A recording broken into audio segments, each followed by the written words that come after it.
Hello, everyone, and welcome to Getting into the Games Industry for 2023. It's been a while, but thank you so much for joining us. Jazina and I are your hosts for today. To introduce ourselves, I've been in the games industry for over 30 years now, from programming in my bedroom as a teenager to being producer on the early Grand Theft Auto games to being games commissioner at Channel 4 television, and now, amongst other things, running Games Jobs Live, online recruitment events and reports for the games industry. I can't quite follow that, but I'm Jazina. I work as a HR and operations manager at a games dev company called Sega Studios. We are releasing our first game next year, which is super exciting. In my spare time, I also stream and do various game hosting stuff, such as a show called Pixel Perfect, which was on Sky. But the point of this event is to provide some advice and guidance for anyone thinking about their first steps to get into the industry after school or college. But I know we've got a range of people watching, so there'll be plenty of tips and insights for those a little earlier or later in their careers. Absolutely. Games industry globally is now worth $160 billion with over 2.5 billion people playing games. And whether they're visually stunning games, funny games, serious games, scary games, or just games that are a lot of fun. But the hard work and creativity that goes in to making all those games is often overlooked. The UK in particular is a world leader in both technical expertise and creative vision. We've made some of the biggest games on the planet: Football Manager, Sea of Thieves, Worms, RuneScape, Tomb Raider, Lemmings, Grand Theft Auto, and countless more. Our games have been absolutely loved by hundreds of millions of people all over the globe. And today, we're hoping that we have the next generation of games developers watching. We have a host of people keen to impart their advice to you and hopefully give you some pointers on how you can get into the industry. To fit in as many great organizations as we can, each of them only has a few minutes to present themselves, but afterwards, Jazina and I can put a couple of questions to each of them. So get your questions ready. Absolutely. Today's event has been made possible with the kind support of Glasgow School of Art, the University of Salford, Escape Studios, and Abertay University. And each of them have a bunch of people ready to answer any of your questions in a Discord server. So make sure you're on there so you can ask whatever you'd like to know. If you don't have the link from the event emails, then in a web browser, go to discord.gamesjobs.live. That is discord.gamesjobs.live. You'll see it scrolling along the bottom of the screen throughout the event, so you can have a little look. Once there, under Games Jobs Live, you'll see general channels for chatting with other attendees today. If you want Colin or I to answer any questions in person while the speakers are on screen, put those questions in live stream questions channel. You'll see a dedicated channels for University of Salford, Escape Studios, Glasgow School of Art, and Abertay University. They'll have people in there waiting to answer your questions from now until 6 p.m. However, please don't give any of your personal details to anyone in Discord, regardless who they say they are. You should be asking all the questions. If you do see anything inappropriate, please let a mod know and we can delete or ban any silly people. If you are watching this live, you'll get the most out of this because you can chat to the organizations in the Discord. But this stream will also be available to watch on catch up, the exact same YouTube link. So if you want to rewatch this or forward to anyone else that you think would find it of interest. If you are enjoying this, please do like and subscribe to the Games Jobs Live channel as well. And if you've just tuned in but haven't registered, that's okay. You're still welcome to take part. Jump on the Discord. As Jazina said, the link is scrolling along the bottom of the screen and will do for the whole event. So punch that into a browser and that will redirect you to the right Discord. So that's discord.gamesjobs.live. If you'd like more information about any of the games courses being talked about today, then I'd recommend signing up to the Eventbrite if you haven't already. So the shortcut for that in a browser is career.gamesjobs.live. And providing you give us your permission to do so, we can then pass your details along to them and they can send out more information to you. I would also like to add my own thanks to all the organisations taking part today. So to Escape Studios, Abertay University, Glasgow School of Art, University of Salford, Ubisoft, Avalanche Studios, Sega Hardlight and Eric for their support in making today happen. You'll find out about some great courses today that have already helped thousands of people getting into the games industry. So do take advantage of all those great folks being available to chat to for the next hour and a half or so. Amazing. But that is totally enough from us. Let's get our brilliant speakers on. Remember to post questions you'd like us to ask them in the Discord, which is discord.gameshops.live. Absolutely. So today we're going to be jumping around the country. So let's start in London, where their courses specialise in visual effect, game art and animation. So let us bring on Michael Davis, who's Head of Creative Technology at Escape Studios. Hello, everyone. Michael, thank you for joining us. Yeah, thank you for having me. It's good to catch up again. Absolutely. We'll hand over to you. Fantastic. So great. So hi, everyone. I'm Michael Davies. So as has been kind of announced, I'm the Head of Creative Technology at Escape Studios, which is part of our interactive and real-time kind of departments, which encompasses quite a few different courses that we do. And we've been training people in the UK now for about 21 years now. I think Escape Studios is getting quite old. But throughout that time, we've kind of gone from short courses, training industry and things like that, over kind of short courses, degree, and also degree programs as well. So I'm currently sharing screen, so if we can get that up. Fantastic. Awesome. So a little bit about us. As I mentioned, Escape Studios, we've been training people for a very, very long time. In terms of kind of our accolades and kind of reasons that you might know us or have heard of us in the past, we were the first Unreal Engine authorized training center in the UK. And what it enables us to do, we have a very close relationship with Epic Games. So whenever there's new versions of Unreal Engine that come out, we get the opportunity to get some insights into kind of what's going on, but also that authorizes us to train industry with Unreal Engine. So as much as some of the things that we do is actually student facing, we do often go into companies and different studios and teach them the new tools that perhaps are coming out and making sure that artists in production are keeping as up to date as possible. We have just found out for 2023 that we were ranked #1 in the world for excellence in immersive media. So kind of very, very happy about that. And that was a ranking by the Rookies, which is an organization that is completely kind of third party, and they look at all the different schools all over the world for across the creative industries. So again, it's kind of an amazing achievement for us, and we're very, very happy about that. This year was a good year for us. But again, I think it just showcases certainly the talent of the tutors at Escape Studios, but also the hard work and dedication of our students. So the course offerings that we have are within kind of the direct relevance to the games industry would be our arts course, which is a BA in the art of video games. We also offer that as a master's degree as well. We've also got our new suite of courses, which are brand new. They started this last September.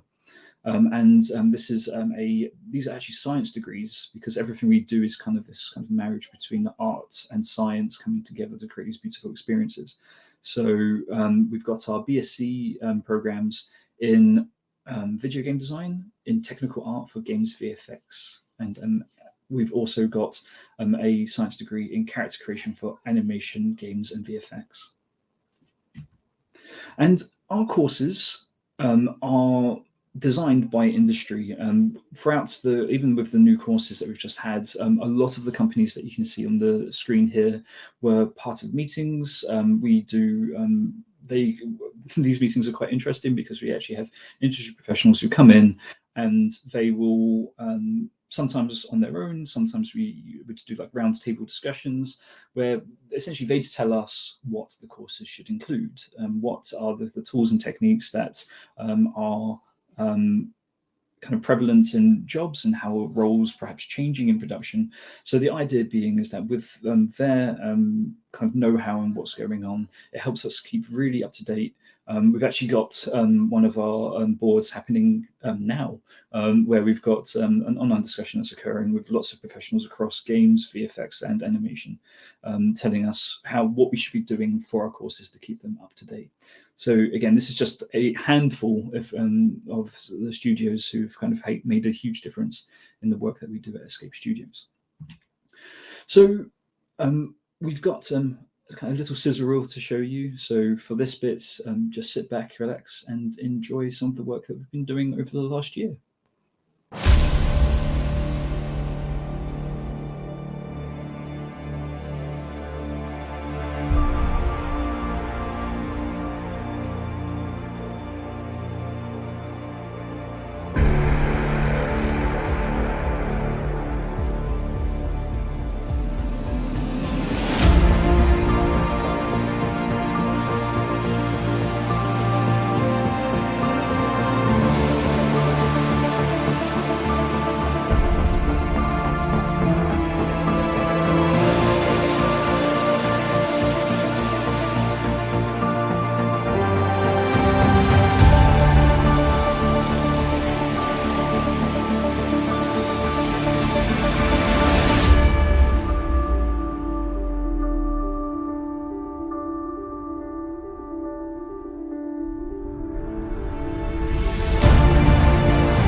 Great.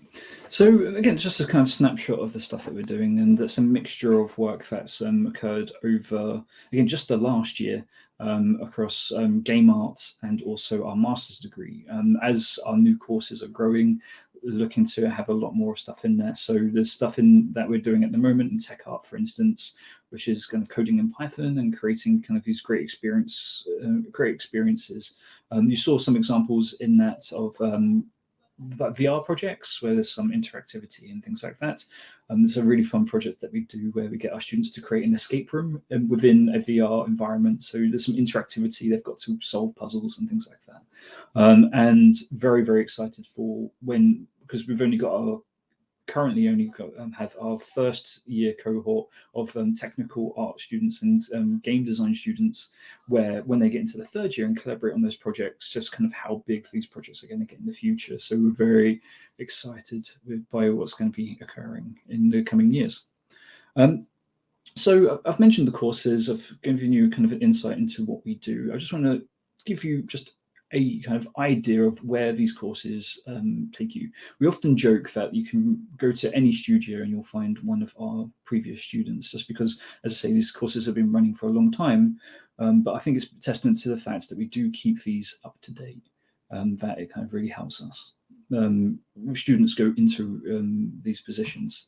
So just as a little thing here, just some of the roles that you find our students in. And again, companies include Endreams, Rare, Jagex, again, absolutely everywhere. So again, the way we design the courses is that we try and get you ready for all the different changes that will happen in production as all the tools change. And yeah, so I guess that's enough of me yapping about the course. I'd be really interested to hear your questions.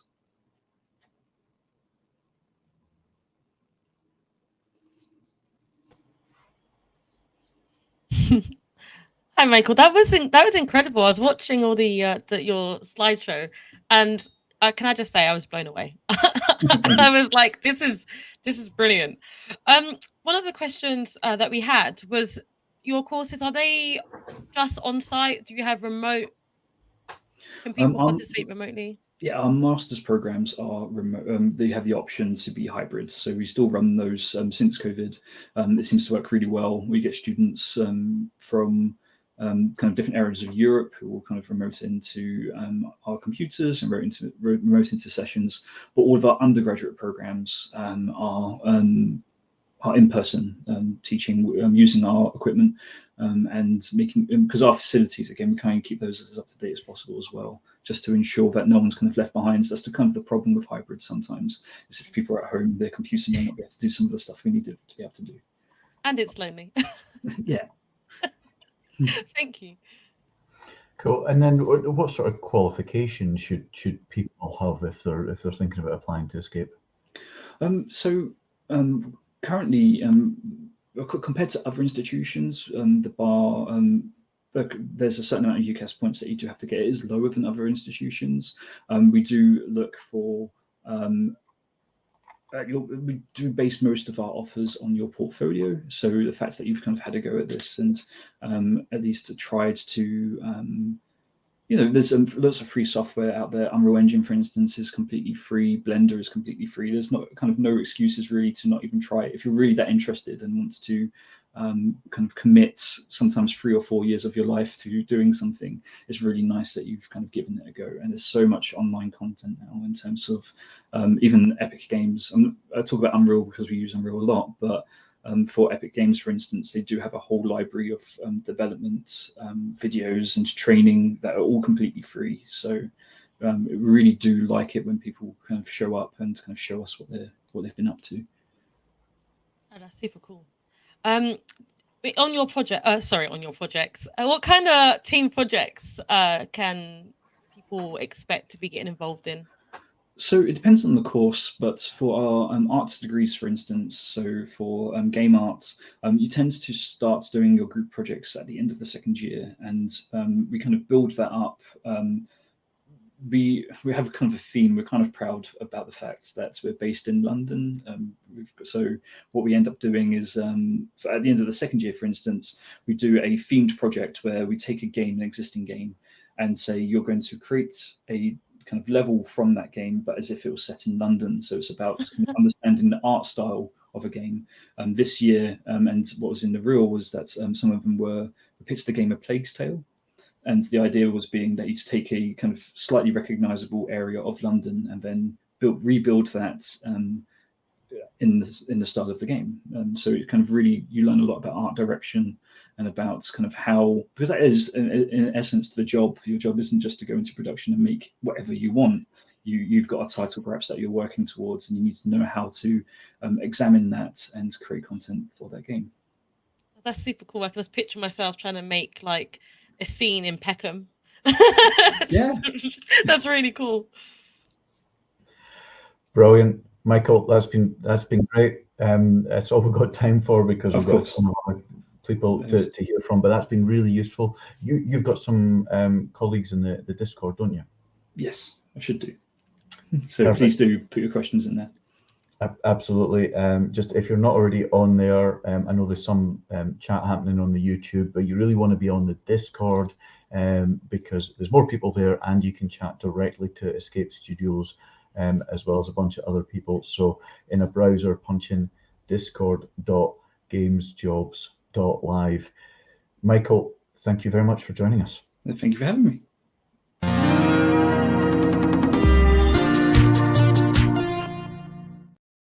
Wow, what a great speaker Michael was for our first. That was great.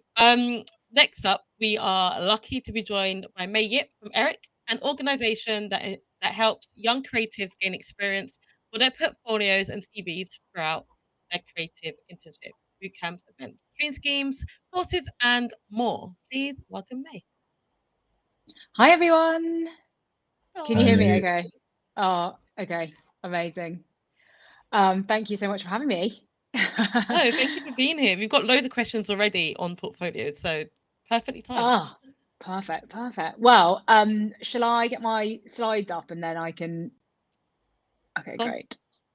Okay, well, I'll kind of get going. So, hi everyone, my name is May, and I am one of the founders of Eric. And I'm really, really excited to share more about what our app is all about and how we can support you with your career. Okay, so first of all, who am I? I don't know why the slides don't seem to be working.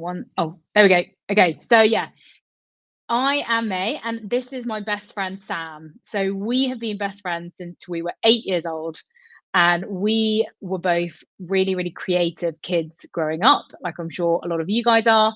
I was always into fashion, music. I did love games. Sam loved art. She loved theatre. She loved design. But fast forward many years, our career paths went into very different directions. I ended up becoming an accountant, so not creative at all. And Sam, she didn't actually go to university. She ended up going straight into work and ended up working in a tech startup. So we basically failed pursuing our creative aspirations. We didn't know where to find information. We didn't know what career paths existed. We had no networks. We didn't know how to, gain the experience. We didn't know where to go. And this is why we created the Eric app. So what the app actually does is we aggregate all of the amazing early career opportunities and resources within the creative industries into one place, making it easier for you guys to find things. So to date, we've supported over 100,000 young people into the creative industries. And today I'm going to show you how to use the app because it's completely free, what the benefits are, but also share a bit more about what is the creative industries. So let's start with actually what is the creative industries. So did you know that there are 16 different types of creative industries? Games is one of those. But most people actually don't know that. And it really isn't just the traditional kind of creative industries that lots of people think, like art, music, fashion. There's so much more to it. It also includes things like advertising, marketing, PR, VFX, design, and also all of the creativity that operates online, like social media, digital marketing. These are huge multi-billion pound industries. So it's really important to realize how much the creative industries has changed, because the creative industries today and the creative industries when your parents were probably growing up, or like the adults around you, it's completely changed. So when people say that there are no jobs, there's no stability, there's no money, that is simply not true. When you hear the creative industries, often people think artists, singers, actors, but there are 3.3 million people in the UK working in the creative industries, and 1 in 11 jobs are actually part of the creative industries. So remember these facts the next time a parent says that there's no jobs or money in the creative industries. So just a little bit about Eric. So think of Eric as your pre-job power boost. So we connect you to resources, opportunities, events, competitions, grants, mentoring schemes, so much more. Helping you basically gain experience, find all this experience, and ultimately land your first job. So instead of spending hours searching the internet or waiting until something comes your way, we have everything you need in one place. So just to give you a bit of these are the types of things that you'll find on the app. Like I said, internships, apprenticeships, courses, Escape Studios, who we just heard from, they are one of our partners. So you'll find their courses on the Eric app. There's honestly so much. So I promise you will be inspired by all of the things that you guys will find on there. So how to actually use the app. So you can download the app from the App Store or the Play Store. Like I said, it's completely free. You sign up, you tell the app about who you are, your age, your background, the industries that you're interested in. So gaming is one of those industries, so you can say you're interested in gaming. This then helps tailor the app, tailor the opportunities to you.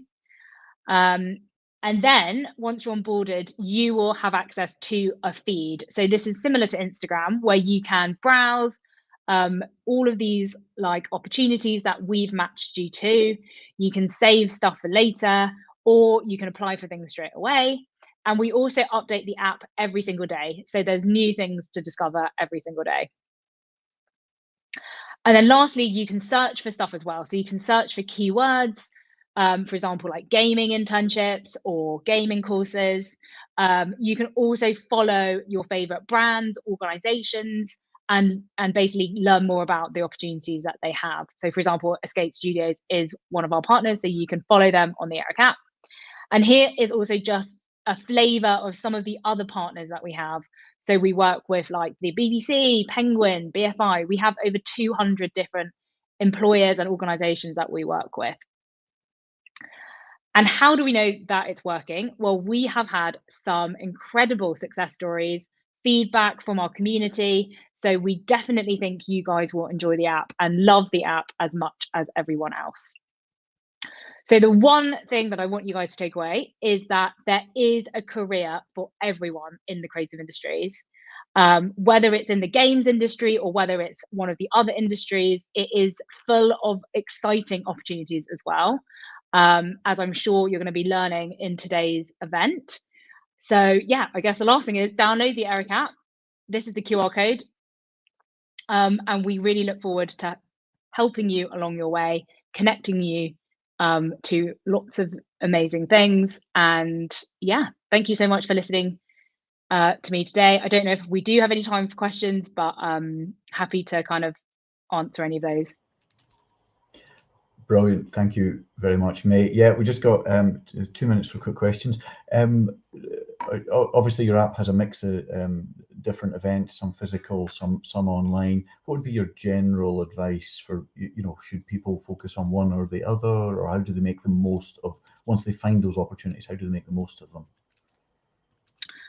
Yeah, I think when you go on the app, you will realize that there is so much out there. I think sometimes, you think that you have to get an internship or you have to get a job straight away.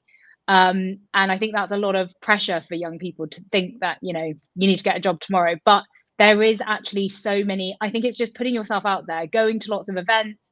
There's lots of like boot camps available. There's lots of like competitions and grants that you can apply to. So there is lots of different things. So I think it's not just about putting so much pressure about just getting that job. I think your career is made up of lots of different things. You don't know who you're going to meet at that event. You don't know, what you're going to learn from doing a I don't know, work experience. And I think it's just trying to be open-minded to all of the different things, because also there's so many types of jobs and industries that you might not know about today, that you will discover if you kind of just keep an open-minded approach. That's really good feedback. Thank you. Benji asked, how do you suggest keeping up with new programs and technology outside of school and university environments? That is a really, really good question. I just put you on the spot there. I do think I think getting a mentor is really important, and I think actually it's easier to get a mentor than you think. We always recommend people, just like honestly, if you ask someone, like if you find someone on LinkedIn, like LinkedIn's great for finding people. So if you want to get in the games industry, for example, you can find people who work in the games industry on LinkedIn by typing in games. And you can actually find people who work in the industry. And I guarantee you, if you just message them on LinkedIn, which is obviously free, and you just send a nice message and you're like, hi, I'm May, I'm a student, I want to get in the games industry, I'd love to have 5 minutes of your time. I promise you people will say yes, even if and if the first person says no, just keep going. Because I've done that before and I've met lots of people, and I think it's just having that connection to someone in the industry who can keep you up to date with what's going on. So I would definitely recommend just putting yourself out there, trying to find reach out to people, and I guarantee you people are nicer than you think. And also just like stroke their ego a bit. Do you know what I mean? Be like, oh, I saw your profile. It looks really impressive.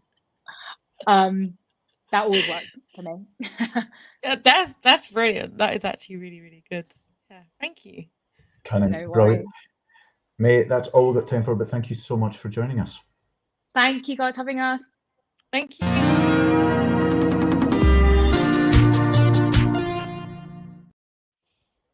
Some great advice there. So if you have just joined us, make sure to get on the Discord. That's where the chat is happening. The link is scrolling along the bottom of the screen in a browser. Punch in discord.gamesjobs.live, and on there you will find dedicated channels for Salford University, Abertay University, Glasgow School of Art, and Escape Studios. They have people on there right now to answer all your questions. And if you want Josina and I to put questions to any of the speakers that we've got on live, stick them in the live stream questions channel. Still to come, we have Avalanche Studios, Salford University, Sega Hardlight, and Glasgow School of Art. But first, our next speakers join us from my hometown of Dundee, from Abertay University, the first university in the world to start games courses over 20 years ago.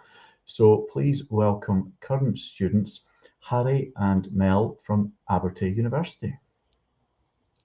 Hello. Hi, everyone. Hey. Hello. Hello, welcome. We'll hand over to you. Yeah, brilliant. Hi, everyone. My name is Harry, and I'm a fourth-year student studying game design and production at Abertay University.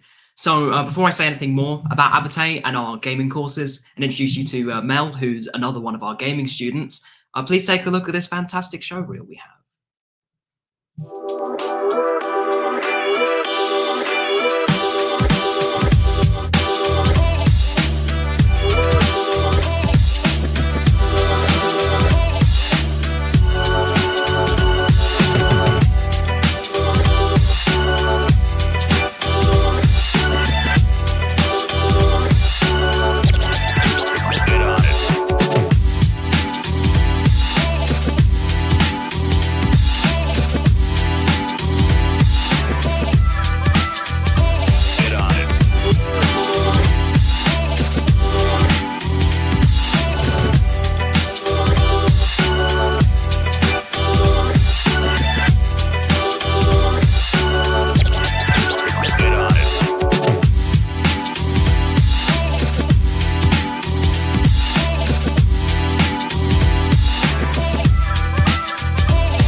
Awesome. Hope you all enjoyed that amazing show reel about Abertay University, highlighting our teaching environments and quality, being a top modern university in Scotland, UK top 10 for teaching satisfaction, our Princeton Review Award, namely being top in the UK for courses on game design, our graduate prospects in the gaming industry, and of course, the examples of our amazing student work. So as Colin mentioned, Abertay is right in the heart of Dundee, on the east coast of Scotland, and is the hub of Scotland's booming games industry. We're a small and friendly university with approximately 4,500 students. We're a modern, industry-led university and take pride in all the specialist courses that we offer. We have 4 gaming courses at Abertay, 2 of which are focused more on games programming, and these are Computer Games Technology, or CGT, and Computer Games Applications Development, or CGAD. So CGT has applied maths running all the way through it, with a lot of procedural generation being taught in the modules, while with CGAD, the maths is still there, but it's not as deep as CGT, with more programming like gameplay mechanics and game tools development. The other 2 gaming courses we have are on design and art, the game design and production course, and computer arts. Game design and production is developed for the creatively and technically minded, teaching you game concepting, assets creation, game prototyping, production, and also leadership skills. With computer arts, this course is more equipped to help you with the necessary practical skills, theoretical knowledge, and creative tools you need to explore and build your digital arts and design practice. We consider a lot of different qualifications, such as Scottish Highers, A-levels, BTECs, HNCs. So please come and have a chat with us on Discord to discuss your options. And for some of the reasons why I'm studying at Abertay, one of the most important things to do for getting into the games industry is building a portfolio. And I chose Abertay as each module is practical and entirely coursework focused. So you're always building a very strong and varied portfolio of experience in all these areas. Game design and production equips you with the knowledge about each part of the games pipeline, so you're able to hold your own in an indie environment. You can also get to explore a discipline that you want to specialize in, with the help from our lecturers who each have relevant and applied experience in their fields. Our courses are built for creating hireable candidates, and the city of Dundee, which is also the first UNESCO City of Design, is an excellent growing space for studios, from startups that were formed from Abertay to titans like Rockstar Games. I'd also like to now introduce you to Mel to speak about her own experience of being at Abertay. Over to you, Mel. Thank you. Can you hear me fine? Cool. Yes. So hi, I'm Mel. I study computer games technology at Abertay, and I'm currently a 4th year, so I'm just finishing uni right now.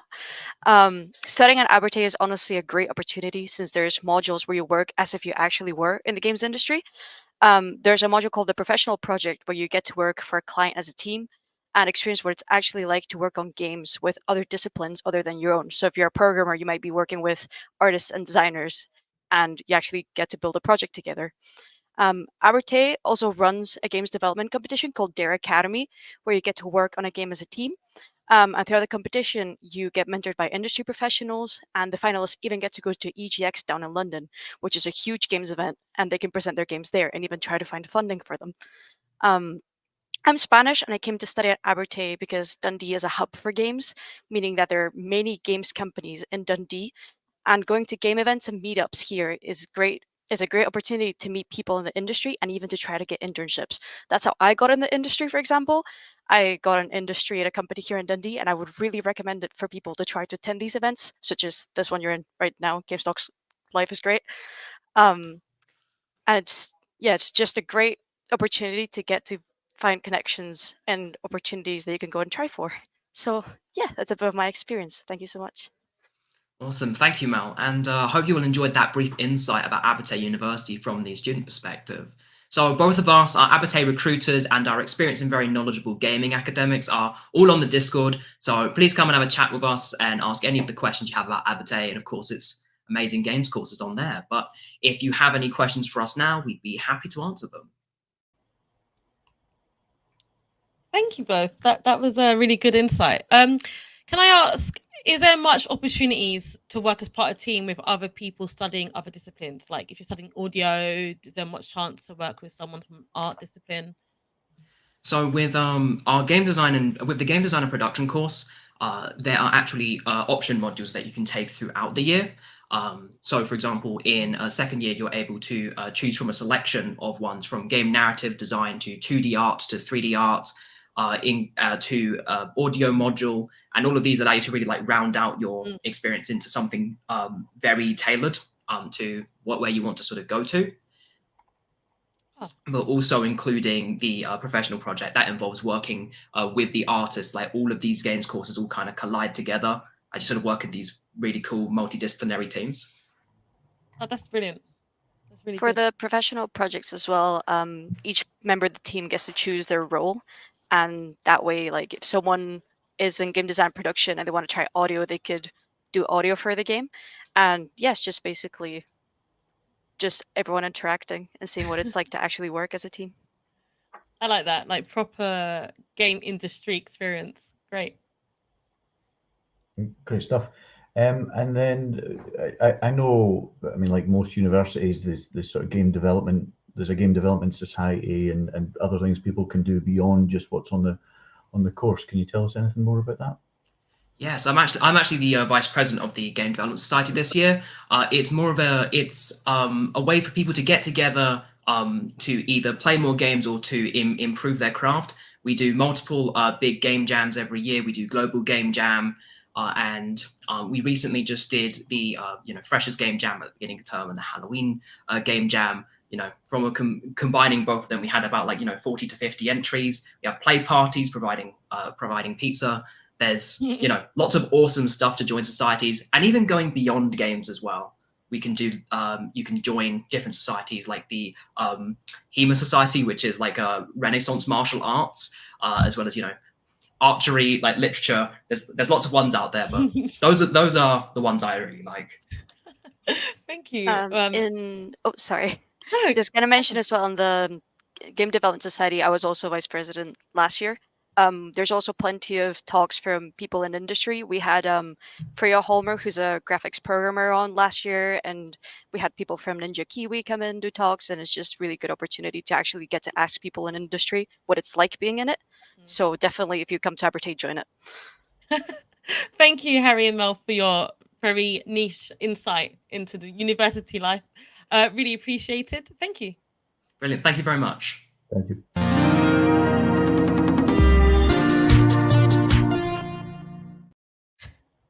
Don't forget to join the Discord if you haven't already, to have a chat with those from Abertay and everyone else. In a browser, enter discord.gamesjobs.live.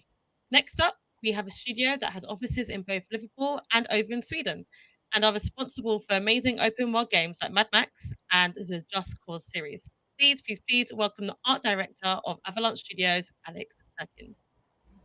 Hello. Cool. So yeah, I used to be art director. I've recently transitioned to being technical art director, so now I do both sides of it. But excellent. Yeah, if we bring my slides up, and I will start from there. Cool. So I'm from Avalanche Studio Group. Not only do we have Liverpool and 2 studios in Sweden, but we also have a studio in New York and, as of last week, Montreal as well. So all over the world, which is fun for me. I'm currently in Stockholm studio as well, which is very strange. Cool. Right, I shall start. So, Avalanche Studio Group, for those that don't know anything about us, here's a quick video. You can see some games.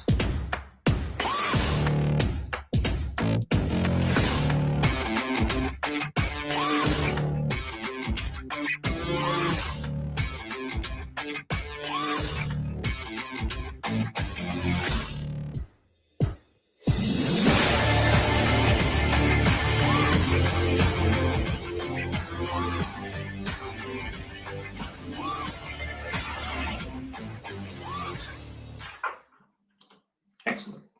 Cool. So today I'm going to cover a little bit about Avalanche Studio and then a few ideas about the disciplines that you can go into during the games industry, specifically code, art, design and production.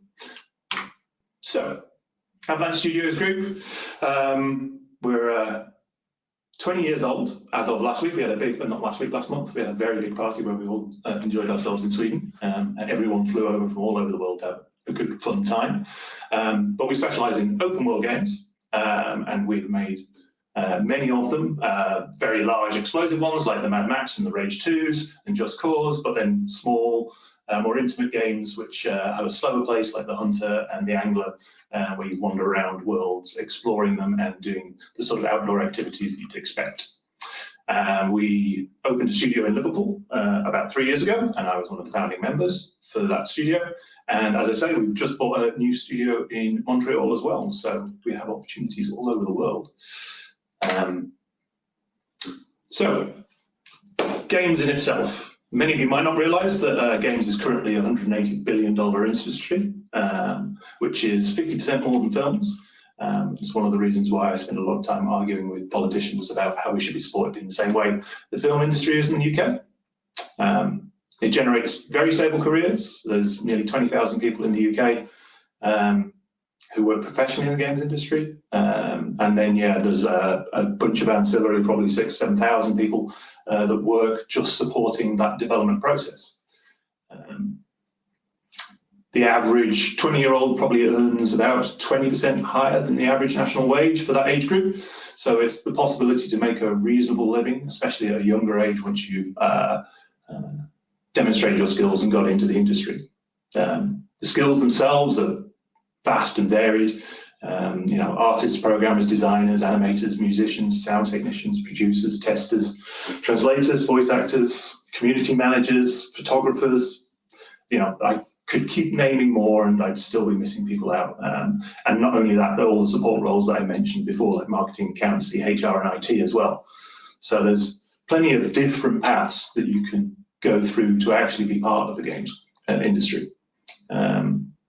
Finding your own path is probably the key thing. Certainly from my experience, I started and trained as an architect, and I really wanted to be a set designer off the back of not wanting to have to go through building regulations all the time. And then that input and idea of set design really came into environmental modeling and building as the transition from production skills of handmade stuff became digital. It became a very obvious route for me to then get into the games industry, and from there I've expanded into animation, rendering, materials, technology, all of those sort of things, and touched just about everything you can think of in the games industry. But yeah, I would advise people to follow the similar path, find your passion, find your way in, and then explore once you get there. You know, get as much experience as you can working within teams.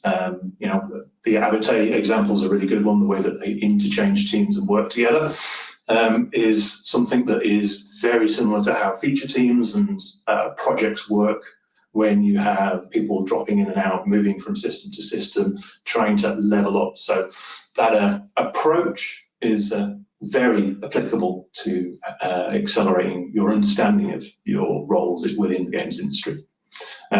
Obviously doing lots of research on portfolios, places like ArtStation, looking at code on GitHub, and then even modding communities and game jams. And, you know, I still meet people who I worked with many years ago in the old 64K demos that I've never met in real life, and we just worked collaboratively together across the internet. So yeah, there's plenty of opportunities and routes in, and there's always a good chance of finding a new and innovative way to get into the industry as well. So what's it like to work in the industry? Short answer is games are made by highly skilled, well-organized people, and when it works well, it's great fun. As I mentioned, there's lots of different roads and roles to get into the games industry, but I'm going to concentrate on just a few to start with. So coders. Coders or programmers are basically software engineers. They construct basically everything that launches the game when you start. The idea that you write the code and then implement it from moment-to-moment gameplay, core systems, or even covers the very low level, talking to the consoles or the PC itself. One of the things that's not widely advertised is that programming is really a problem-solving technique. It's creative ways of fixing problems, solving problems, testing problems, and then seeing what the results are, and then elaborating or optimizing from that point on. So yeah, it's a good studio would have lots of interaction between the code and the design and the art and production to be able to plan out and define that work really well. So you've got to be good at interacting and voicing approaches and communicating them across the board. There's many a wonderful coder that I've met who struggled with the communication, which is why someone like me in a sort of tech art role has always been good to help alleviate and communicate those ideas further across. Bear in mind there are multiple types of programmers, and this also gives you multiple entries into the games industry as well. So render programmers are highly maths-based, physics programmers. I've known many of those that have come directly from physics degrees or straight from college when they were heavily into physical simulation work. But that's also just the more finer roles. There are more general roles such as gameplay code and AI coding, where you're actually trying to represent how the player either interacts or how the game interacts with the player, which are definitely more creative problem-solving techniques. Designers. Designing is a difficult job. Everyone thinks they can design games, but the functionality of how, why, what, and where things get done, why it happens, what happens if you press this button, what happens if you mash all these buttons together, is something that a designer has to cover. Every single detail that you've ever seen in the game has been designed. And if you've ever sat back and wondered, I wonder why they did this, or wouldn't it be more fun if they had done that, then you're probably a designer at heart. The soft skills for designers are probably even more intimate into the approach of the work for a designer. Certainly emotional intelligence and being able to connect with the player is something that's a key import. And you're often the conduit between many of the disciplines and trying to balance production over artistic needs as opposed to coding needs, and then trying to design within the limitations of everything you're given. So obviously good communication skills are essential, and then being able to listen and negotiate and resolve conflict and then adapt to those resolutions is key to being a good designer. An artist. So yes, from my perspective, an artist's life is extremely varied, and nearly everything you'll see on screen will have had an artist touch it at some point. No matter the discipline, you're there to make things look great and help support and highlight all of the other disciplines. You are there to make everyone else's game design and code and rendering sing. You spend a lot of time emphasizing the quality of the gameplay and giving the player the visual feedback they need. So you need to be interactive and iterative with your work. There is definitely an extent where you have to learn how to take criticism and subjective feedback.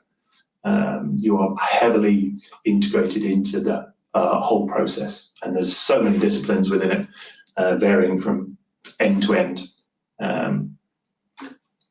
The more technical, the better you get paid, is the one thing I will always say about us. And then producers kind of bring the whole thing together. Games are a big community working together, and it's somebody's job to hook everything together and make sure it all gets done in the right order. They're incredibly important, and they do things like mess with Jira and set tasks and chase everybody for them, which I'm inevitably grateful for forever, because I don't like doing that. Cool. But yeah, there's a quick breakdown and a good idea about some bits of part. It's the things you take. The wrong one. And then we can stop sharing and go to questions if there are any. Alex, that was brilliant. Thank you for the detail there. I know that you've helped loads of people.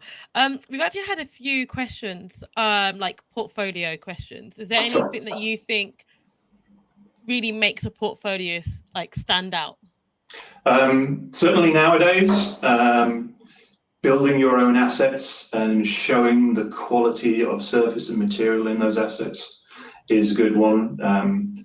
An artist does need a compositional eye, but taking assets from Megascans and placing them nicely in Unreal doesn't make an artist. That's a designer job in modern day construction. So yeah, concentrating on hero assets, the sort of things that a gameplay might be set around, or a gamer would notice above everything else in the world, and then building those up and showing the quality of surface and animation or interaction or whatever drives that single asset, and then concentrating on a small scope of things to start with. No one has to be able to do everything, and especially when you're entering it into the industry, a good, clear direction of where someone can utilize the skills you already have is great.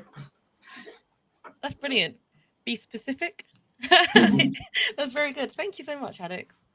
Absolutely, yeah, ton of brilliant advice there, and we've got other questions we'd love to ask, but we need to move along, I'm afraid. But thank you so much for taking the time to join us. Enjoy the. No, it's been amazing. Enjoy the rest of your time in Stockholm, and hope you actually get home soon. Yeah. Okay. Thank you. Great. See you.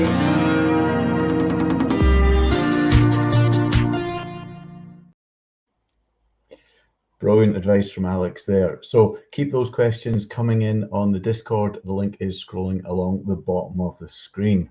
However, next we jump up to, back to the Northwest. I guess Alex, although he's over in Stockholm at the moment, works in Liverpool, so not a million miles away, just outside Manchester in Salford to be precise.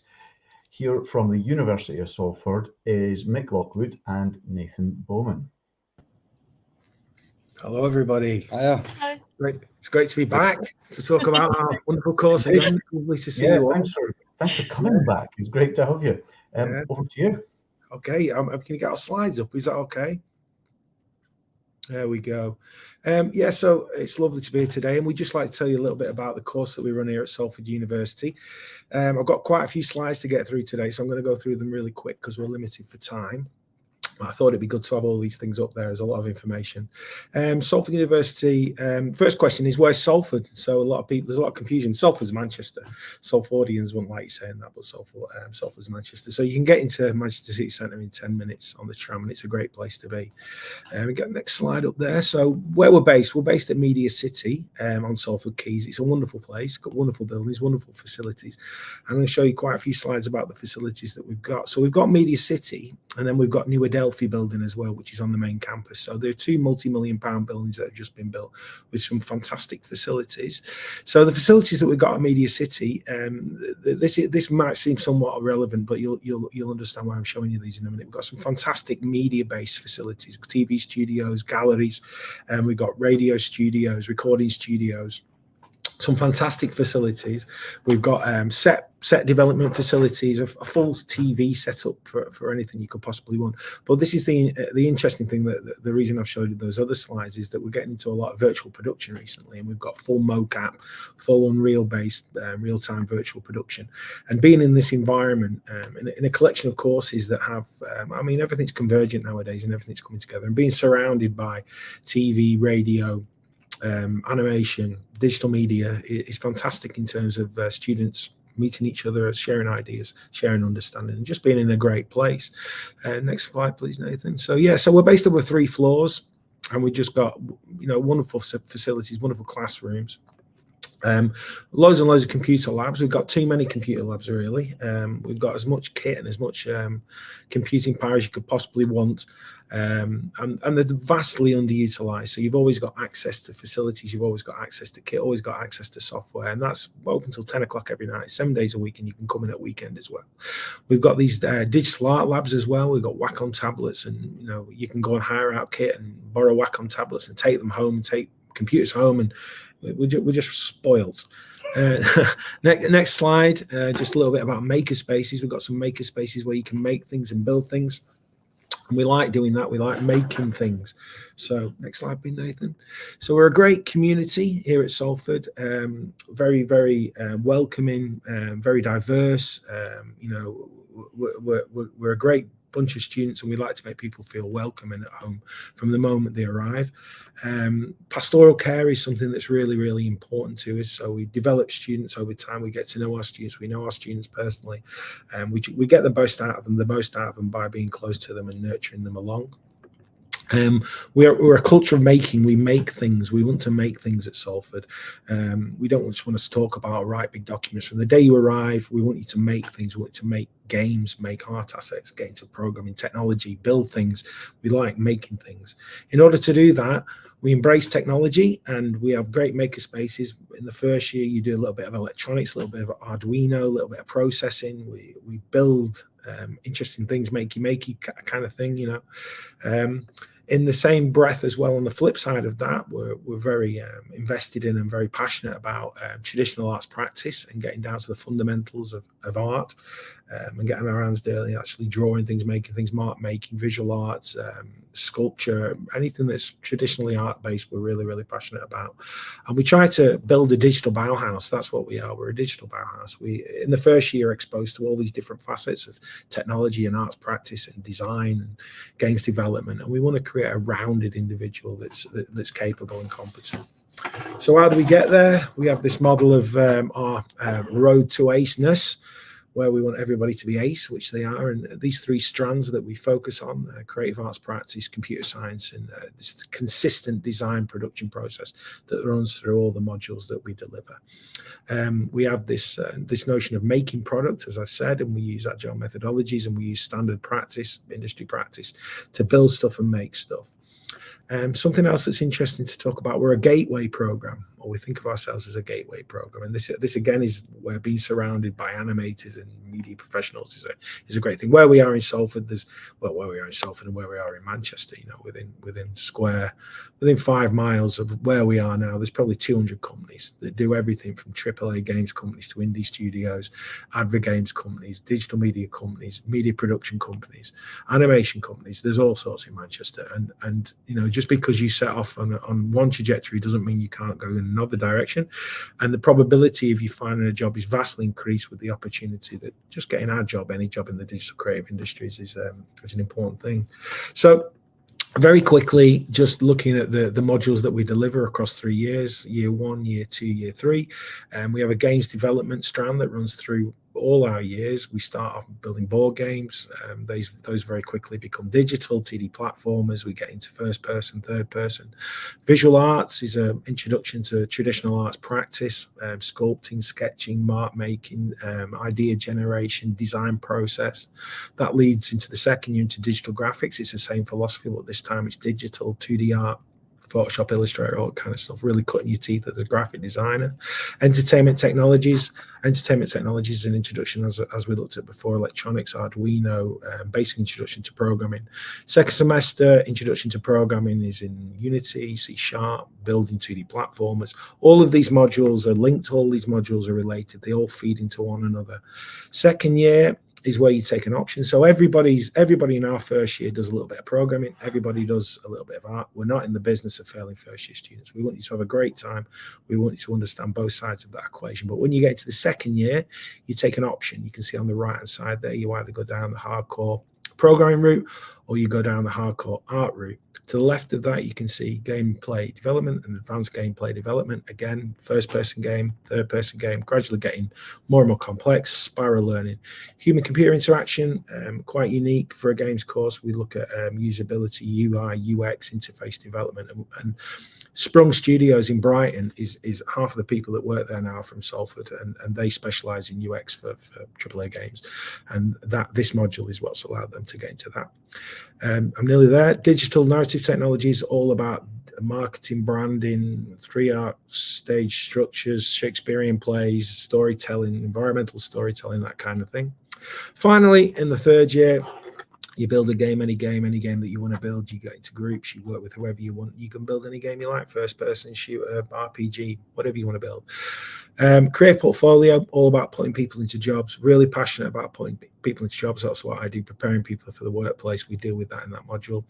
Lastly, in the final semester of the final year, final project development, you come together from your pre-production and build a game. And then practice-based dissertation is where you do a little bit of research to genuinely give you an area of expertise that's going to give you an edge. Final slide here now. It's just an invitation to you all to come and visit us. 5 minutes is nowhere near enough to tell you what we've got to offer you. You're welcome to come to an open day. You're welcome to email us at any time. You can just walk through the door and come for a visit if you want. You can meet students. You can come and sit in a lecture. We've everything to celebrate and nothing to hide. So if you want to come and see us, come and see us. And that's about it. Have you got any questions? Thank you so much, Mike and Nathan. That was great. Listening to you speak about all your knowledge. Do you have much involvement with local game studios at all? We do. There's quite a few in the local area. Many of our graduates have moved on to studios such as TT Games, 1010, or Team 17 around the corner. And there's lots of other local creative media industry companies that we work with on a regular basis, and the students who are graduates who now work there. Like Carbon Digital. Like there's a company across the road called Carbon Digital. They do all the LED virtual production stuff, like Mandalorian stuff. So where we are in this quarter mile, there's so many people doing so many amazing things using games technologies like Strictly Come Dancing and that kind of thing's done around the corner using the Unreal Games engine and that kind of thing. So there's Doc 10. Doc 10. Yeah. Wow, you're like in the nice little hub there. It's a very nice little hub. We're in the thick of it. You nearly lost me with a mention of Strictly, but the fact that you had an Atari logo as your road. Match of the day. They do match of the day as well. That might be better for you.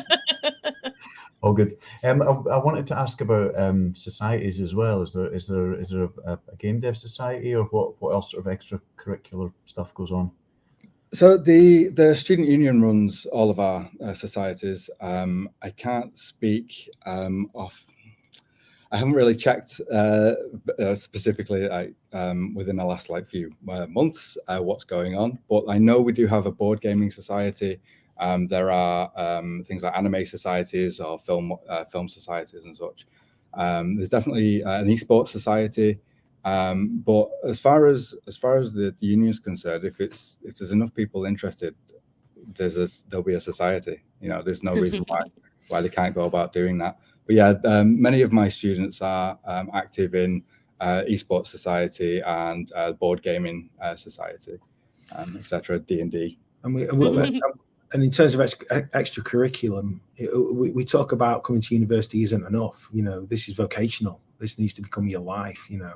So we have access to loads of learning materials, and like I said, the facilities in this building are vastly underutilized. So I mean, you're welcome to come 7 days a week. You can come during the summer, and you can always keep yourself busy. Yeah, and that's something we try and instill in our students. You come to your lectures, but you come in 9 to 5, and you get used to a working culture, and you do the best and be the best person you can be, and drive hard. Yeah, so everything's about extracurriculum and just being better. Brilliant. Thank you so much for that.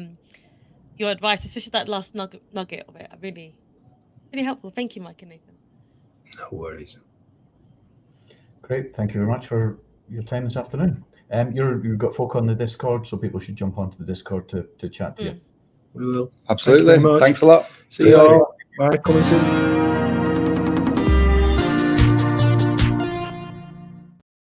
I might need to sneak in to that Discord. they sound great. But did you know? Well, we all know that Sonic the Hedgehog is like one of the most iconic video games ever, right? But did you know that he wasn't always blue? He was made blue to match Sega's logo. Yeah. Okay, so that was like a cool bit of information. But let me bring someone that can give you practical, proper information, which is Saul Aggresso from the lead recruiter at Sega's Hardlight Studio in Leamington Spa in the Midlands. Hey, okay. Yeah, how are you? Yeah, not too bad. Great fact, I didn't have a clue about that, so I've learned something new already. I should really know this as well. Or maybe I made it up. Well, if you did, convincing, amazing it was. So I'm joking. Yeah. Sweet. Well, it's been mentioned, I'm lead recruiter over at Sega Hardlight in Leamington Spa. We're mainly mobile studio, so we've worked on stuff like Sonic Dash, Sonic Forces, and then we've got Apple Arcade stuff, Dash Plus, Sonic Racing, and then a recently announced Dream Team from last week, which is looking really good. So have a good gander at that. About 85 of us, so we're like a small, medium, biggish team, I would say. I've mentioned every single size there, but yeah, we've done quite a lot, and we've done like porting projects as well. Company Heroes 3 on console, and then 2 Point Hospital with loads of DLCs as well. I think the main thing that I'm going to speak about really is just advice about getting into games and what you really should be doing. So, I mean, people post uni that are looking to go and get first job into video games and stuff. I think the biggest thing that people worry about is how to stand out and stuff like that. So I'd say the main thing that we look at, me personally as a recruiter and all of our hiring managers, is really a portfolio. Like, portfolio is key for you on any application that you would do. So I think most of what you'll be doing is like group stuff and then some personal stuff. Group stuff can be something that gets a bit hidden away, I would say. So the big thing about that is always mentioning stuff that you've actually done in projects. Things maybe that you've struggled with doing, but you've overcome, tasks that you've had to do, any like time limits and how you've like gone around it and stuff. And that's should cover pretty much anyone looking for a job in games, like in terms of a designer, an artist, even engineers and stuff like that. That's going to be a big help with CVs. It's the general stuff of, clear, concise, but I'd say just a hint for my end, we use like systems to track applications. So using big fancy CVs, JPEGs and stuff like that, it's not always going to be the nicest thing that comes through. And sometimes the systems that just won't accept them. So even though you'll say it'll send, you run the risk of a recruiter not actually getting it. It might just be a blank screen at one point. So if you're sending them through Word doc, PDF, and try and avoid like the whole fancy images behind it and stuff. It's just easier to put the info so we can see and I guess filter down through there. But I'd put everything on there. I think something that I always get asked as well is about jobs that aren't to do with games. If you're someone new to the video game industry, you're probably not going to have a professional job within games. So if you've worked even as, working at supermarkets, stacking shelves and stuff like that, put that on. It shows a willingness to work, that you've been given deadlines, times to be in work and stuff like that. It's just a small thing, but it's definitely worth putting it on. It might mention stuff about being in teams, being by yourself, working and stuff like that as well. Other things about CVs and portfolios, make sure that you link to your portfolios on your CV. It's a thing super easy to miss out, and a lot of people miss out on it. So just make sure that you've got that on there as well. And yeah, I think another thing would probably be looking at what you are wanting to do and what studios do. So we are a stylized mobile studio. It's Unity, C#.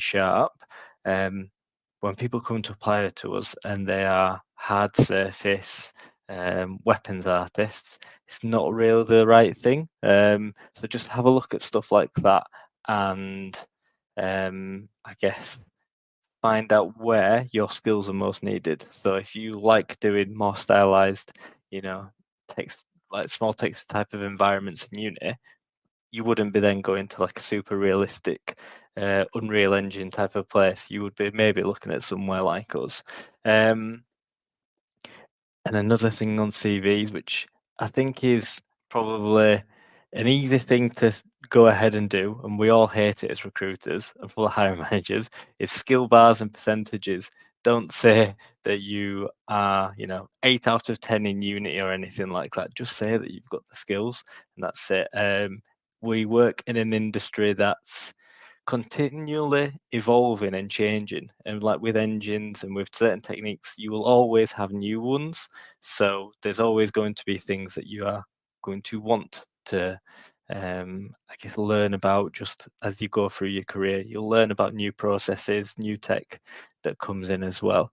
And I think a big thing of advice for figuring out what you want to do is have a go at a lot of stuff. I wouldn't say to go and work specifically in something, like don't be too niche. Like I mentioned, weapons artists or anything like that. Not every studio wants something, so make sure that if that's something you're interested, make sure that you have other skills as well, because not every studio wants them. They might want other things as well. So I'd say learn the basics of stuff and then start to venturing into other things just as you go throughout your career. In terms of some other things, just in general interviews, how we do interviews and how I think everyone should really do interviews is it's always two ways. It's the studio finding out about you and you finding out about the studio. So ask questions, make sure you find out what you want to know about them, find out how they go and do certain things. Let's say with career progress, how do they go and manage that? What opportunities do you have? Do you get to go to events? Is there, internal talks and stuff like that? I'd say that's like a big thing that you want to do. And yeah, I think that's the main thing. I don't know if there's any questions or anything. So I know everyone's ears are like really perked up right now because we've had questions about CVs and cover letters all day. One question that's popped up quite a lot is cover letter. Yeah. What's your opinion on cover letters? How can they make cover letters be the best and stand out? I think the main thing that we look at cover letters is, I guess, showing a bit of drive and ambition for something. So it can be a pro and a con. depending on where you go to work for. So in some studios, they might want someone that's super interested. Let's say it's an engineer, that they want people super interested in the actual engine side, you know, deep tech stuff. If you can showcase that you really enjoy that and mention stuff like that, maybe you can mention, you know, I actually went to go make my own engine, so I created this in C++ that I've made from scratch. Those type of things are going to be a big bonus. And just make sure that you mention the right studio as well in your cover letters. The amount of times that I've seen cover letters come in and they mention a different studio. I've seen that so many times. That is such like key advice there. Absolutely, yeah. Instant gets someone's back up, doesn't it? Not a great sign of attention to detail. One of the questions I saw, I'm paraphrasing a bit, but I think it was Ben asked for advice for people wanting to get into games, but from another industry. Would you have any different advice for them? I'd say it depends on what you're looking for. There's a lot of jobs which go from one to the other. So let's take our head of studio ops for an example. She'd never worked in games up till Hardlight, but her job is specifically about people. Now she'd done the job in other places and her job is about people, so that's an easy transferable thing over. If you're wanting to do, I don't know, stuff like writing and stuff, let's say you work in the films industry, it's doing the same, it's just a different media. I think the big thing that you want to do is make sure that you can showcase that you can do the job you're wanting to do. So if you, I don't know, let's say you work in architecture, but you want to be a level designer, go and make levels, make a portfolio, build it and show that you can do stuff.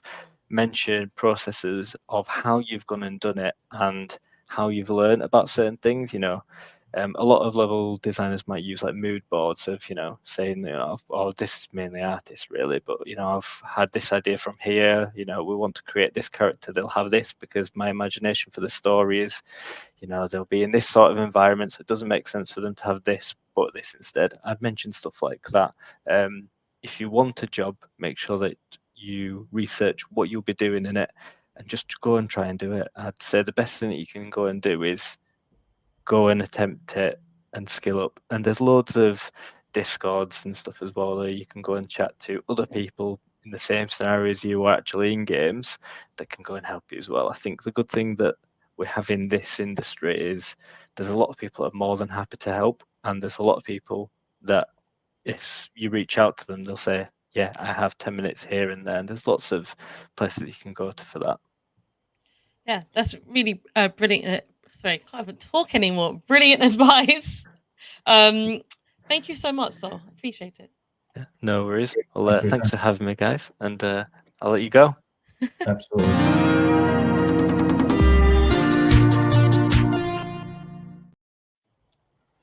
Great stuff. Okay, and coming back up closer to home for me, we've got another great Scottish institution that has countless award-winning artists over its 180-year history. So from Glasgow School of Art, please welcome Dr. Daniel Livingston. Hi there. Yeah, great to be here. Thanks for the great introduction, Colin. Yeah, I've got some slides and talk about the range of programs and courses here. I'm going to actually talk a little bit beyond games, so games and a little bit more too. And the range of things we do in what is the brand new School of Innovation and Technology at the Glasgow School of Art, which actually only came into existence this year through the kind of integration of two of the existing schools.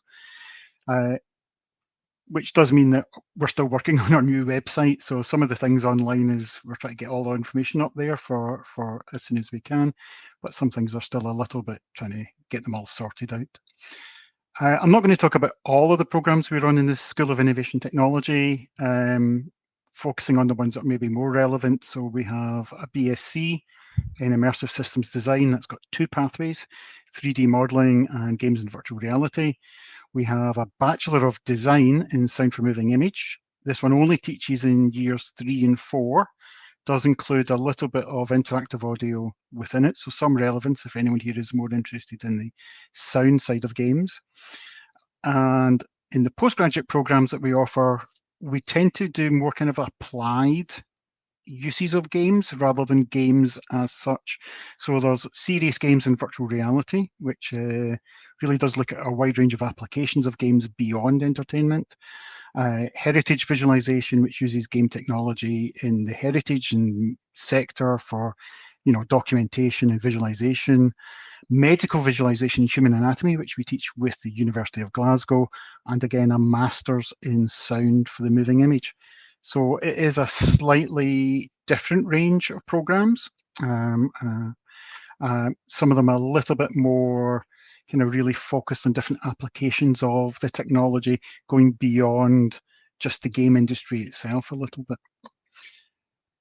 We are within an art school, and our challenge is really as a department is really to try and offer technology focused degrees that have that strong art school foundation. So we're trying to combine rigorous taught components with a much more studio based learning approach and critical thinking, the things that an art school is more famed for, that kind of more free form interaction with students and staff, and a more of a critical approach to work rather than just a purely kind of technical approach. And really, I'm not going to go through the whole course outline and all the individual classes here. You can find that information online. But really, we try and take things beyond just what are the technical, practical skills that are maybe of the moment and that are really relevant today, and really think about how you're going to operate as a professional across your life and across the life of the industry and across your life within whichever direction you take this beyond university. So the technical world is in constant evolution, and we can see this with all the different software and apps and things that have come out just in the last year or two. So you really need to be able to understand how to creatively use technology and technology that's changing as you're learning it, really, and prepare for that lifelong journey into learning, whichever sort of one of our programs and pathways you decide to take. And we are, as I say, very studio focused. And what does that mean? So studio-based learning is doesn't just mean we teach you in the lab, it's also kind of an approach to learning, an approach to teaching. And it is much more based, it's very practical based, it's very kind of exploratory at times. It's also very much based on students identifying the journey that they want to go on, and getting support from staff as they progress on that. It also generally means learning with small cohorts. So this is one of the distinctive things that you'll often get at an art school, is a smaller class size. You will sometimes be in a lecture room, but most of the time you'll actually be in the studio. In our case, the studio basically is a space with lots of workstations, also a space for students to bring in their own laptops if they prefer. And most of the teaching is based in those physical studios.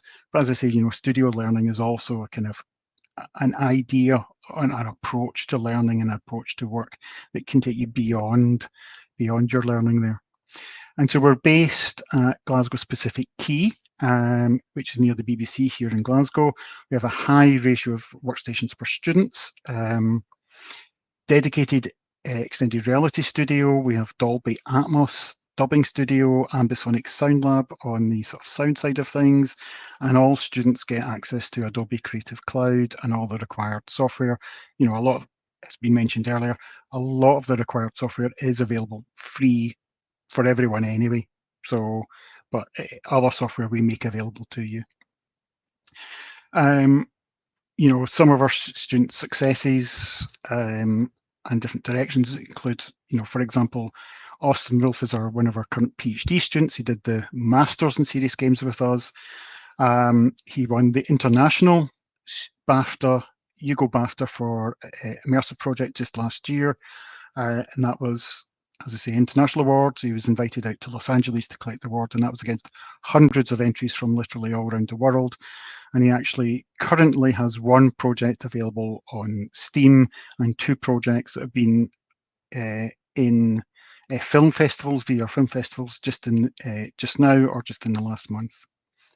And it's kind of that kind of really creative freedom in that he is actually getting to film festivals with work he's doing as his PhD and with work he originally developed as a master's student, and doing great on that. Our staff do include tutors with a range of backgrounds, including quite a few with professional game industry background or who are still working in indie game development.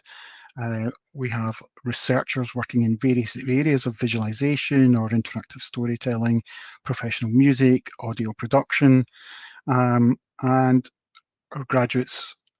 We've seen various lists of studio names in the past, and again, I could produce a similar list here. But our graduates have gone on to work in a range of major, smaller award-winning game studios worldwide, and so we've got a number of our graduates with game awards and different awards and prizes from their professional work. And we do try and keep industry involved as well. So while we are focus on maybe a bit more on the creativity side of things, we do want to have things grounded a little bit with the games industry. So we do have regular games guest speakers from the games industry, from animation industry and beyond. We have an industry project where we've been working with local game companies over the past few years, and that sort of continues as part of the third year on the BSc. I think I've gone very fast, but I think we've also been overrunning, so I think Colin will probably be quite happy that I've gone fast. There's a kind of link there for a sort of video showcase. I think what does distinguish us is really the small size, and it is a studio learning experience where the staff will get to know you quite quickly because you are in a small class. You will get to know all the staff. So by the time you graduate, if you do the undergraduate, you'll know almost everyone in the department. And we have various projects that will allow you to also work across years with other students or across programs with other students too, and really build some of those connections. I think I've whipped through that as fast as I can, but I think I'll stop there and go back to Colin and Jazina for questions. That was quick, but very, very, very good. Thank you so much. One of the questions we've had is, can someone's focus change over the duration of a course if they're not sure to what they want to specialize in? Sorry, I lost all my words there. Yeah, so I think it's great as the BSc, the first year is common. So it's 3D modeling pathway, games and VR pathway. So, it's a common first year. If you've decided you've enrolled in the wrong one, you can switch after first year, no problem at all. Switching partway through second year is still going to be possible. It might be a little bit more awkward. But there's a lot of freedom in that program design. So in the final year, particularly, almost everything you do is self-directed. So if you've decided you want to aim at a particular segment, if you want to aim at character animation, then almost everything you do in that final year will be character animation focused. If you want to aim at more environmental modeling, then that final year you can really shape the projects to suit what you want in your portfolio. And we've got something similar in the masters, in that across the master's courses, that final semester is entirely a project of your choosing and design, and the staff will be here to help you pick the project that helps you get your goals. If you want to become an academic, we'll pick you something really academic and it will really sit in that kind of career path. If you want a particular career path in industry with a particular skill set, we'll help you get a project that allows you to develop that portfolio. That's really helpful. Thank you. Perfect. Daniel, I was just going to quickly ask about opportunity for sort of teamwork, team projects. Yeah, because I've covered so many different courses, not just the one games course, but they all feature a mixture of individual and group work. Group work is really essential, I think, across university learning. Sometimes things don't always go super well in a group at university, but that's actually a really important learning process too, is learning how to cope when things don't always go well or when you have these sort of dynamics. But that's such a vital thing for learning, to work together in a group, and also gives you that opportunity to do something just that little bit bigger and more impressive than you can maybe do individually. Perfect. Daniel, thanks so much for taking the time this afternoon, almost evening now, I know you're on the Discord, so anyone can jump on and just ask you any last questions or get in touch. Obviously, the QR code you brought up, anyone can go back on the recording and check that out again, or just Google Glasgow School of Art. Yep, and we'll be in Discord, as you say. Thank you very much, Colin.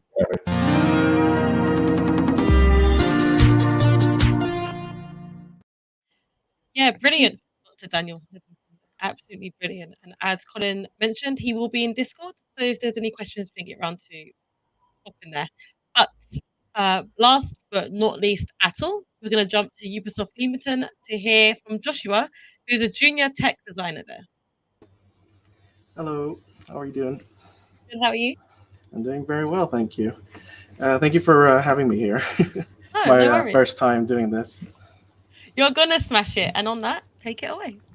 All right. Well, so I'm Joshua Golto, and I am a junior technical designer for Ubisoft, and I have been I'm involved with Assassin's Creed Nexus, and I've joined through the through Ubisoft's graduate program last year, and on my for the uni I've attended. Sorry. And I've attended at University of South Wales for my bachelor's in game design and my master's for games enterprise. So I just want to kind of share my my experience working with Ubisoft, and also just kind of just give out advices on how how you can get to that point of joining the games industry.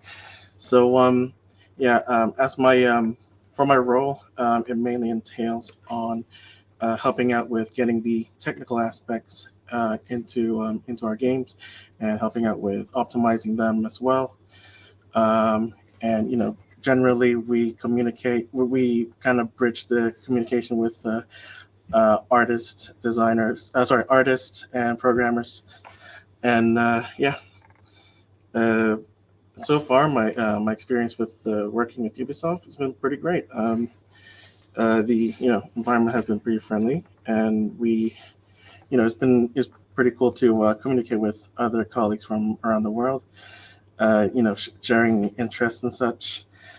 We even also have our own social club for just general team building and just getting to know each other. In regards to just my general advice for getting involved, how to get involved in the games industry, I would advise to collaborate with just get involved and collaborate in game jams and projects as much as you can, whether if it's in and out of your in or out of your uni courses, or even just with friends. Feel free to share the skills that you flourish to with everyone through your portfolios, whether if it's like art, game mechanics. I'd highly advise to use stuff such as ArtStation or even Wix to as a platform to share your work, and make sure to have a plan B on when applying for when trying to get into the industry. Find any other alternative roles or even opportunities to proceed with the career path. Sorry if it's like very succinct, but yeah. No, that's great. Yeah. Absolutely brilliant. And really randomly, I love the word succinct. It's like my favorite word. So bonus points for that. I had a question. It might be a bit different, but what kind of things do Ubisoft? Yes, Ubisoft. We all do it, Josh. Ubisoft folk do for fun outside of work. What makes it more than work? Well, I mean, like I mentioned earlier, we do have a social club that we just organize any type of events that we would like to do, just to kind of share our interests and hobbies. Oh, I'm so sorry. Just to share our interests and hobbies. Stuff like, playing Magic the Gathering with each other, play board games, and even even go out for laser tag. yeah. Brilliant. Excellent, cool. And then a daft question: what can you summarize what a tech designer does, and if somebody's thinking about becoming one of them, wanting to follow in your footsteps, what would be the main things you think they should think about, even if they're still at school at the moment, perhaps? Well, from my experience, I've mainly been studying with Unreal Engine, and visual scripting is sort of the main thing that I've been doing for my studies, and also from our work as well. So the main thing is to kind of know how visualize how game mechanics work, and try to implement them into gameplay as much as you can, the best you can, and and also communicate with artists and programmers as well to try to get that vision realized. That's super helpful. I work in a game studio, and honestly, until you just told me what they do, I still didn't know what they've done. Honestly, yeah. But thank you so much. You were brilliant. Yeah, thank you very much. It's great. awesome. Great.